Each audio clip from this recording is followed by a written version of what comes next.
cold millionaire CEO agreed to one last blind date. The girl who showed up changed his life forever. The rain tapped gently against the floor-to-ceiling windows of the upscale French restaurant nestled in the heart of Manhattan. Inside, warm golden light spilled from elegant chandeliers, casting soft glows onto white linen tablecloths and crystal glassware. A string quartet played something classical and distant, just loud enough to fill the silence between strangers. Ethan Ward, 33, sat alone at a corner table, his posture straight, his navy suit impeccably tailored. He glanced at his watch, then at the entrance. His expression remained unchanged, cool, indifferent, practiced. A man used to waiting, but never wasting time. He did not believe in blind dates. He especially did not believe in blind dates arranged by his mother. But this was different. His mother, Grace Ward, 68, had always known how to disarm him, not with pressure or guilt, but with a quiet sadness that made him fold. She was sick now, kidney failure, slow, irreversible. So when she mentioned she had met a lovely young woman at her volunteer clinic, a woman she wished Ethan would just meet, only once, he agreed. Not because he believed in it, just to give his mother peace of mind, closure. It would be the last blind date he ever agreed to. He had already decided, 20 minutes, then he would politely excuse himself. At precisely 7:12 p.m., the door opened. A woman stepped in, shaking raindrops from her umbrella. Lily Harper. She wore a simple dark green dress with sleeves down to her elbows. No makeup. Her blonde hair was pulled back in a loose twist, strands framing a face that was more sincere than beautiful. Her eyes, gray with a hint of blue, searched the room until they met his. She smiled. It was not a dazzling smile. It was a warm, steady one, as if she had nothing to prove. Ethan stood, nodded, pulled out her chair, polite, distant. "Mr. Ward," she said softly. "Ethan is fine," he replied. "Thank you for coming." She sat, folding her hands neatly in her lap. The waiter brought menus, poured water, disappeared. "I know this probably isn't your thing," she said, her voice light but clear. "To be honest, it's not mine either." He looked up, one eyebrow slightly raised. "My name is Lily," she continued. "Your mom talks about you constantly. I feel like I know your coffee order and how you organize your socks." He blinked. "That sounds unsettling." She laughed, but not nervously. "I promise I'm not a stalker. I work with your mother at the clinic sometimes. I teach elementary school and volunteer a few nights a week." He nodded slowly, still watching her, like one might observe an unexpected variable. "I did not come here to impress you," she said plainly. "I didn't dress up. I didn't Google your company. I don't have a plan to sweep you off your feet." There was no flirtation in her voice, no ambition, just a kind of open clarity that made Ethan pause.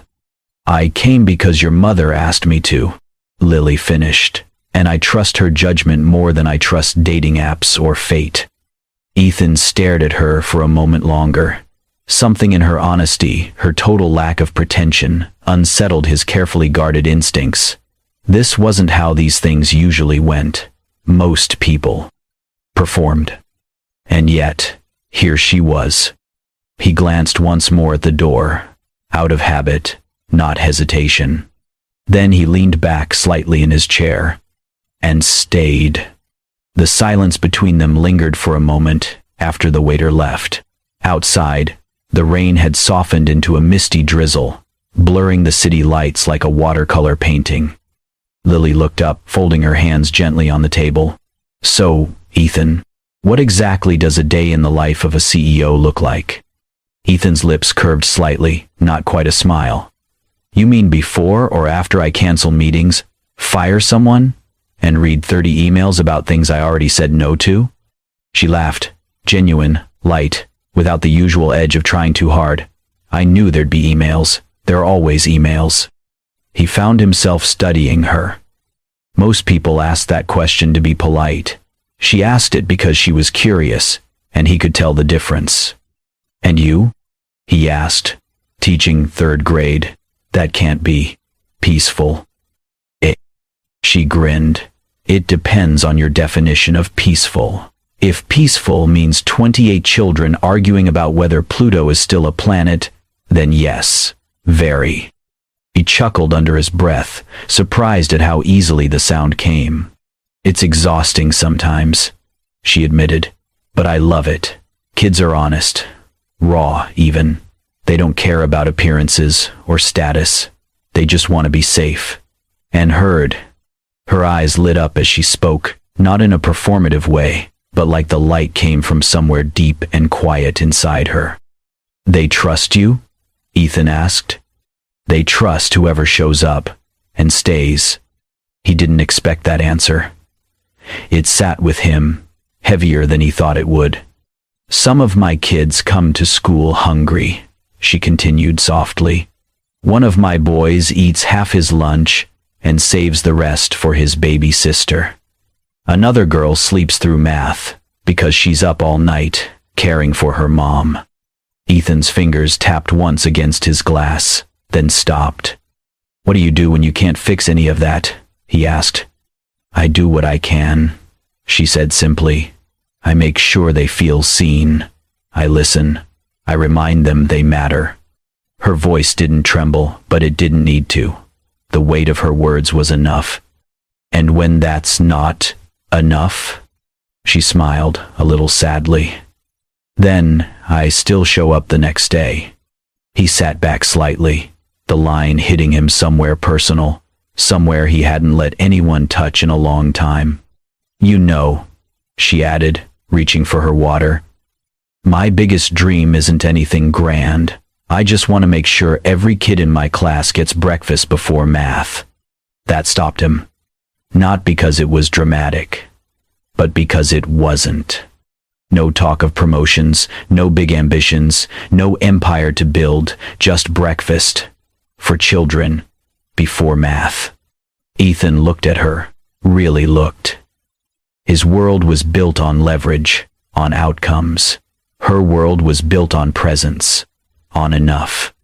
He didn't say anything. He couldn't. The waiter returned briefly, clearing plates. Lily had barely touched hers. As the server turned to leave, she called out gently, "Excuse me, could I have a to-go bag, please?" "Of course," the waiter replied, disappearing with the dish. Ethan watched her fold her napkin neatly, eyes focused, hands unhurried. There was no performance in her movements, no explanation, no apology. When the bag came, she stood quietly, walked over to the large window, unlatched it, and leaned just enough to slip the food outside. Ethan turned his head. Across the street, half hidden under a scaffolding tarp, a man huddled against the building, knees pulled to his chest. Lily crossed through the rain to him, crouched, and offered the bag. She didn't linger. She didn't say anything loud enough to hear. The man took it with shaking hands. She touched his shoulder, just briefly, then walked back in. By the time she sat down again, Ethan's expression had changed. He didn't speak. Something had cracked open in him, quietly, like a window letting in air he didn't know he needed. People in his world didn't notice hunger. They certainly didn't share their dinner. She hadn't made a speech. She hadn't tried to impress him. She had simply seen someone and acted. That small act, a simple bag of food, moved him in a way that contracts and capital never had. And for the second time that night, Ethan forgot to check his watch. He just stayed. The rain had grown heavier by the time they stepped out of the restaurant. Ethan instinctively reached for his umbrella, holding it open as he turned to Lily. "Can I give you a ride home?" he asked, his voice even, neutral. She hesitated, glancing down the block as if weighing her options. "That's kind of you, but I was just going to take the train." A sudden gust sent the rain sideways, tugging at her coat and clinging to her hair.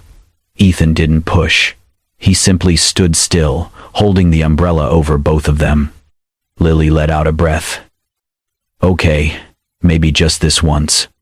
He opened the passenger door for her, and she stepped in without another word. The car ride back was quiet, not tense, not awkward, just quiet.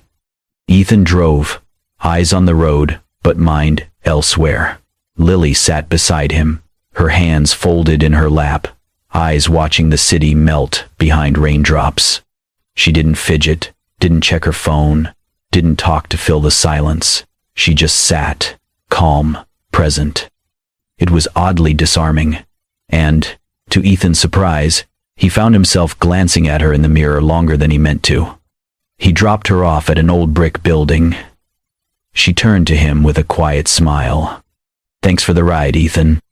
And for not leaving right away." Before he could answer, she was out of the car and gone. He drove off, already deciding he wouldn't see her again. He was wrong. The very next morning, Ethan was in East Harlem, clipboard in hand, surveying a potential site for a new development. His assistant talked about permits, but Ethan wasn't listening. Laughter drifted over a low fence. He turned his head. There, in a concrete yard filled with cracked chalk lines and children's backpacks, was Lily. Surrounded by a small group of children, she held a little girl in her arms, brown-haired, legs curled unevenly beneath her. A walker leaned against the fence. Ethan froze, not in awe, but in something quieter, recognition, perhaps. The girl pointed. "Hey, that's the handsome guy from last night, Miss Lily." Every head turned. Lily looked over, surprised, then smiled, helplessly. "Come say hi," a boy yelled. Another tugged at Lily's sleeve. "Is he your boyfriend?" The class erupted in giggles. Next thing he knew, Ethan was inside the gate, surrounded by small hands and sticky fingers. Someone slapped a sticker on his blazer. He didn't object. Lily set the girl, Anna, apparently, onto a foam mat and helped her balance. Anna beamed up at Ethan. "You don't look so serious in person." That made Lily laugh, and Ethan too. He didn't realize how long he stayed. He crouched beside a boy building a crooked tower of blocks, answered questions about his car. Someone asked if he knew Taylor Swift. Lily stood off to the side, arms crossed, watching him. Not suspiciously, curiously. When a small bell rang, Lily clapped her hands. "All right, my loves, clean up time." The kids scattered with practiced joy.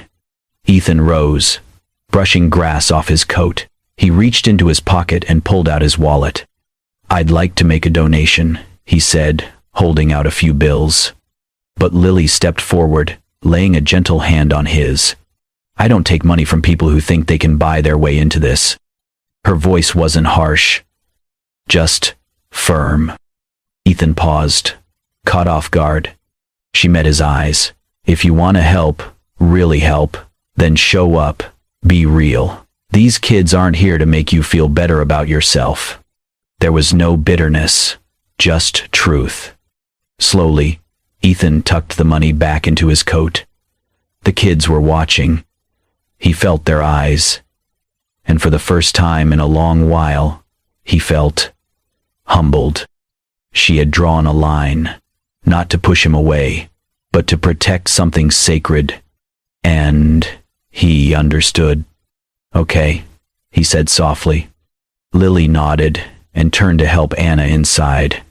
Ethan stood a moment longer, alone in the schoolyard, surrounded by chalk drawings and mismatched coats, and he realized he didn't want last night to be the end.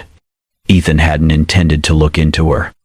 But after that second unexpected encounter at the school, after hearing Anna call his name and watching Lily in her element, something in him shifted. Curiosity turned into something deeper, something he couldn't quite name. He told himself it was just due diligence, a habit, a reflex. So, he asked his assistant to run a quiet background check. Nothing invasive, just information. It came back the next morning in a neat report, tucked inside a manila folder. He read it, alone in his office. Lily Harper, bachelor's degree in economics, summa cum laude, accepted into a prestigious analyst program at a top financial firm straight out of college, then withdrew 2 weeks before her start date. No explanation. Instead, she moved to a smaller neighborhood, took up a teaching position at a public elementary school, and became a registered foster guardian for 2 minors. Anna was one of them. And then, there was the footnote. Previously engaged to a well-known venture capitalist, Ethan recognized the name. The man was powerful, charming, successful, and privately notorious for cheating and questionable deals. Lily had ended the engagement 6 months before the wedding, publicly, without a word to the press. Ethan stared at the folder, jaw tense. She could have had a life much closer to his. Money, travel, influence. But she'd chosen something entirely different, and stuck with it. He felt something unfamiliar rise in his chest. Respect. Not the kind he gave board members or market strategists. A different kind. One that made him sit back, breathe deeper. He didn't tell her what he knew. Instead, he made a call. 2 days later, a sealed envelope arrived at Lily's classroom, containing a fully funded grant for new equipment, sensory learning tools, and an assistant teacher for her special needs students.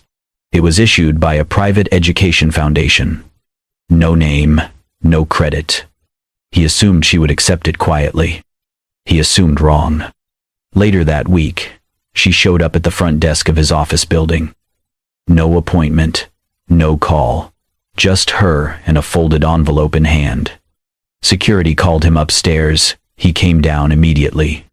She was standing by the marble lobby windows, arms crossed tightly over her chest, raincoat dripping on the tile. "You paid for this?" she asked the moment he approached. Ethan hesitated. It was anonymous. "Not anonymous enough," she said, holding up the grant letter. "I asked around." He didn't deny it. "You meant well," she said, voice firm. "But this isn't how you help." "It was never about recognition," he replied. "I didn't even expect you to find out." "That's not the point." She took a step closer. "If you want to support what I do, then show up. Be present. Ask what we need. Don't throw money at it like you're solving a spreadsheet error." Her eyes burned, not with rage, but with something more painful. Disappointment. "I thought you were starting to understand," she said quietly.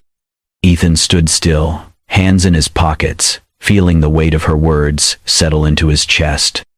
No one had ever rejected his help like this. Not once. It stung in a way he didn't expect. But more than that, it made him think. Really think. He opened his mouth to explain, then closed it again. Instead, he gave her the smallest nod. Not of agreement. Of understanding. Lily didn't wait for more. She turned and walked out into the misting rain, envelope still in hand. Ethan watched her go. And for a long time afterward, he stayed there, silent in the center of polished glass and stone, questioning, perhaps for the first time, what it truly meant to give. The call came just after 5 a.m. Ethan sat up in bed, disoriented. He almost didn't answer. But when he saw the hospital's name flash across the screen, his heart dropped. "Mr. Ward," the nurse said gently, "your mother's condition has worsened. We've moved her into intensive care. You should come now." 20 minutes later, Ethan was pacing the sterile hallway outside the ICU, coat half-buttoned, tie forgotten in his hand. His breathing was uneven, hands clenched into fists at his sides. He hadn't felt this helpless in years. He had built empires, moved markets, bought out entire companies with the stroke of a pen. But in this moment, he was just a son. And he couldn't fix her. The doctor emerged with soft words. Complications from heart failure, nothing definitive yet. Ethan nodded blankly. Then sat down on the plastic chair near the vending machines, elbows on his knees, head bowed. He barely noticed when someone approached. It was Lily. She wore a simple sweater, hair pulled back, no makeup. She didn't say a word, just sat beside him for a moment, before quietly slipping into his mother's room. Ethan stood at the door, not following, just watching. Lily took Grace's frail hand in hers. Then, as if it were the most natural thing in the world, she began to hum, a soft, familiar lullaby. Her voice, low, steady, full of something he couldn't name, filled the small room. Grace's chest rose and fell slowly. And then, for the first time since the machine started beeping, she smiled in her sleep. Ethan felt something crack inside him. He turned away and let the tears fall, silent, raw, unhidden. She had been there, not just now, but all along, for his mother, for Anna, for him, and he'd nearly pushed her away. A week later, the morning was unusually cold for early spring. Ethan was in the middle of a high-stakes meeting, one that had taken weeks to prepare. The boardroom was filled with executives, screens lit up with projections and pitch decks.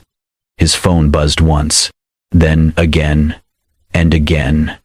It was the school. He excused himself quickly, stepping into the hallway. The voice on the other end was panicked. "Mr. Ward, this is Principal Alvarez. Anna Harper, one of our students, was in an accident outside the school. We tried calling Miss Lily, but we couldn't reach her. Anna listed you as her emergency contact." Ethan didn't hesitate. The meeting dissolved behind him like smoke. He didn't offer an explanation. He didn't care. By the time he arrived, the paramedics were just placing Anna on a stretcher. Her leg was bleeding, scraped and bruised. Her face was pale. "I'm here," Ethan said firmly, pushing through the crowd. "I'm with her." Anna reached out blindly, until her fingers found his. "Uncle Ethan." "I've got you," he whispered. "I've got you, sweetheart." He rode with her in the ambulance, holding her hand the entire time, brushing the hair from her forehead, promising it would be okay, even though he was terrified. When they arrived at the hospital, he refused to let anyone else carry her. He lifted her himself, cradling her like something fragile and sacred. Doctors and nurses exchanged surprised glances. So did two teachers who had followed the ambulance. Wasn't that Ethan Ward? What was he doing here? They didn't know. But Lily did. She arrived breathless, eyes wild, just as Ethan was stepping out of the exam room. Their eyes met across the hall. She looked at him, at the blood on his sleeves, the worry carved into his face, and stopped in her tracks. "Is she okay?" she asked, barely more than a whisper. He nodded. "She'll be fine. They're stitching her up now." For a moment, neither of them moved. Then Lily's gaze dropped to his hands, still trembling slightly, and the tears she'd been holding back finally spilled over. She crossed to him slowly, and when she reached him, she didn't speak. She didn't need to. Because in Ethan's eyes, wet, red, and utterly unguarded, she saw the man he truly was becoming. Not the CEO, not the fixer, just a man who had chosen to show up when it mattered. For her, for Anna, for love. And in that moment, the ice that had wrapped itself around his life for so long began to melt. The hospital had grown quiet. Visiting hours were long over, and most of the lights in the pediatric wing were dimmed to a soft glow. Nurses walked slowly, voices hushed, monitors beeping steadily in the background. Ethan sat on the hard bench just outside Anna's room, elbows resting on his knees, head bowed. His blazer lay folded beside him. The sleeves of his shirt were still damp from the rain, his dress shoes scuffed from running through the schoolyard. Across from him, Lily sat in silence. She had arrived in a blur of panic and guilt, but now that Anna was safe, sedated, and resting behind the glass, she simply stayed. She didn't speak, didn't ask questions, didn't try to explain the days of distance between them. She just sat beside him. Ethan didn't push. He didn't expect words. He was too exhausted to reach for them himself. Minutes passed, maybe hours. Eventually, he stood and disappeared briefly down the hall, returning with 2 paper cups of water. He handed one to her. She took it wordlessly. Then, noticing her shoulders tense, he removed his coat and gently placed it around her. She blinked at the gesture, lips parting slightly, but didn't refuse. Later, her head drifted to one side, eyelids heavy. When she finally fell asleep, curled up on the bench, knees drawn to her chest, Ethan didn't move. He remained upright, watching the door to Anna's room like a soldier on night watch. And when dawn broke through the window, pale and cold, he was still there. Lily stirred, stretching slowly. She opened her eyes to find him just a few feet away. He hadn't slept. Dark circles framed his eyes, and stubble dotted his jaw. But he wasn't staring off blankly, as she expected. He was watching Anna, a faint softness on his face, something almost paternal. Then she noticed something else. His hand. It rested gently on the edge of the hospital bed, his fingers intertwined with Anna's tiny ones. Lily sat up, the coat falling from her shoulders. "You stayed all night?" Ethan turned to her. His voice was low, but steady. "She kept squeezing my hand every time I tried to let go." Lily looked at him, and for the first time, her gaze didn't carry the guarded edge it once did. There was something else there now. Gratitude. And something deeper. "You didn't have to do all this," she said. "I know." A pause. "I'm not like you, Lily," he added, eyes flicking down to the floor. "I don't know how to be this selfless, this good." She frowned gently. "That's not true." He shook his head slightly. "I've spent most of my life solving problems with money or contracts or leverage, but last night, none of that mattered. I couldn't buy my way through it. I couldn't control anything." His eyes lifted to meet hers. "But I could be there, and I wanted to be." She stared at him, heart slowing with every word. "I don't know what kind of man I'm becoming," he said, voice quieter now, "but I know I don't want to become it without you." Lily's throat tightened. There was no dramatic plea, no sweeping declaration, just a man who had chosen to stay, not because he had to, but because he couldn't bear not to. For a moment, neither of them moved. No embrace, no kiss, just silence. The kind that held everything they didn't need to say out loud.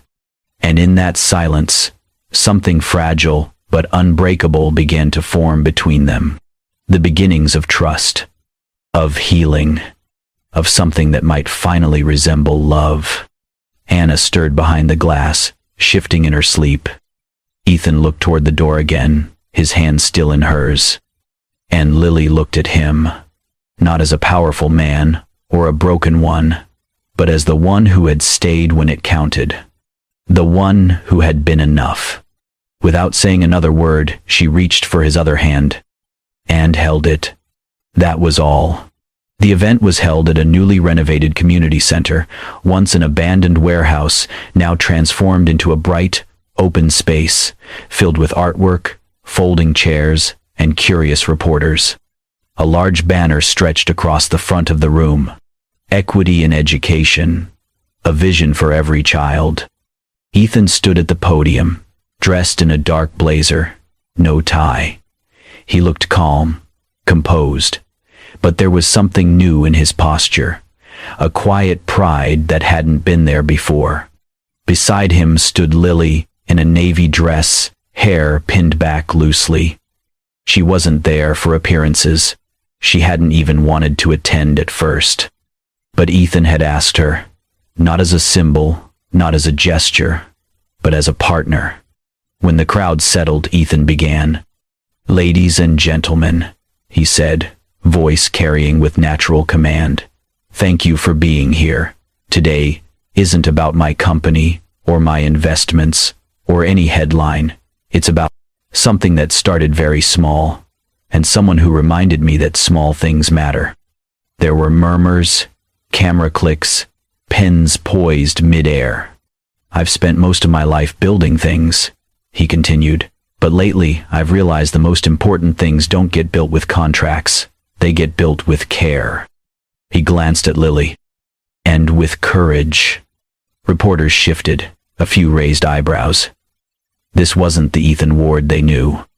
That's why today, I'm proud to announce a long-term partnership with local public schools and nonprofits to fund classrooms, assist special education programs, and support teachers working with children who are often overlooked.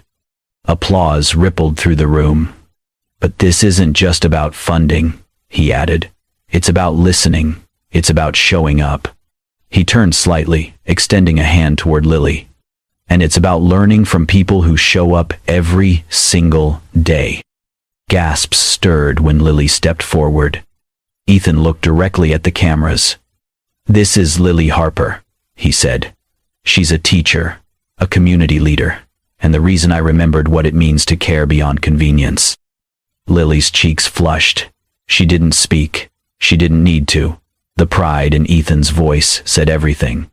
For a moment, silence hung, full and bright. Then, applause. But it wasn't over. A figure rose from the second row. Grace Ward. Slim, elegant, with a soft scarf wrapped over her shoulders, she stepped up with the help of a cane, her posture frail but her voice unwavering. "I'm Ethan's mother," she said, and the room quieted instantly. She turned to Lily. "And I've never been prouder of my son than I am today. Not because of a project or a speech, but because he found the kind of woman I've always hoped he'd meet." She smiled, eyes misting. "And I would be honored, truly honored, to one day call her my daughter-in-law." The room broke into applause again, louder this time, warmer.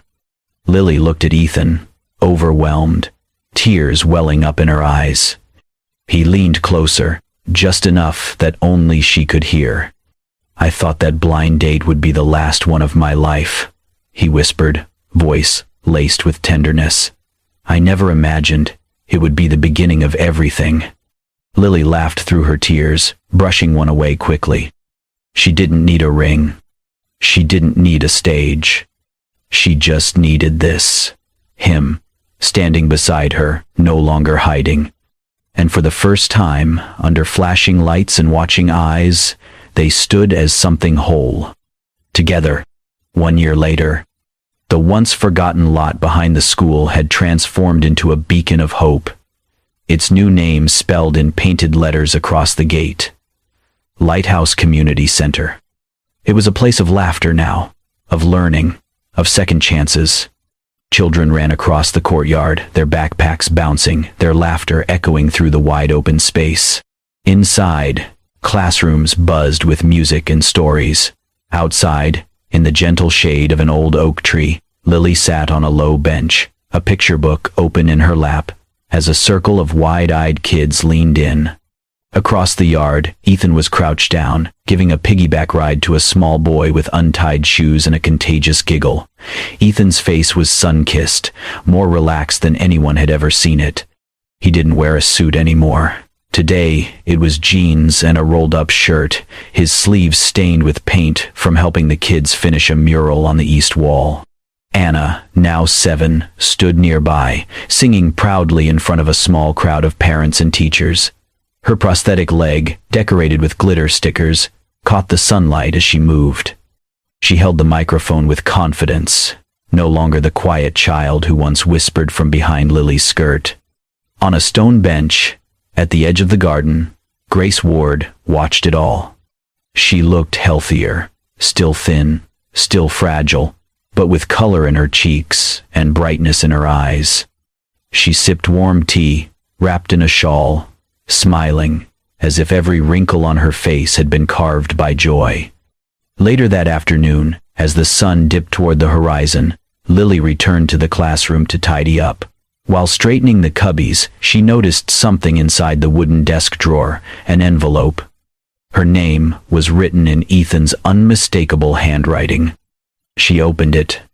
Inside, just a single note. "Thank you for showing up. I'm not afraid of being alone anymore, because you are home." Her breath caught. The tears came quickly, unannounced, falling gently onto the page.